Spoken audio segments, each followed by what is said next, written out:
अस्सलाम वालेकुम नाजरीन, एक अफसोसनाक खबर। मस्जिदुल हराम के सबका इमाम शेख मोहम्मद अल सुबानी 91 बरस की उम्र में इंतकाल कर गए।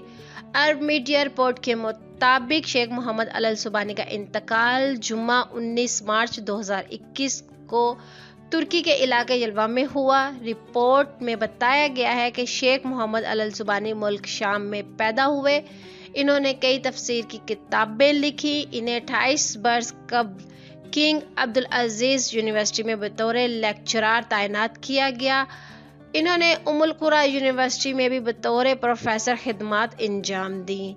रिपोर्ट के मुताबिक शेख मोहम्मद अल सुबानी को माह रमजान उल मुबारक 13,085 हिजरी में मस्जिद हराम में नमाज तरावी की इमामत का शर्फ भी हासिल हुआ। शेख मोहम्मद अल सुबानी के इंतकाल पर मस्जिद हराम की जनरल प्रेसिडेंसी ने अफसोस का इजहार करते हुए उनके लिए मगफरत और बुलंद दर्जात की दुआ की। तो नाजरीन, इस वीडियो को लेकर आपकी क्या राय है? अपनी कीमती राय का इजहार नीचे कमेंट सेक्शन में जरूर करिएगा। वीडियो को लाइक करने के साथ साथ हमारे चैनल को भी सब्सक्राइब कर दीजिएगा ताकि लेटेस्ट अपडेट सबसे पहले आप लोगों तक पहुंच सके।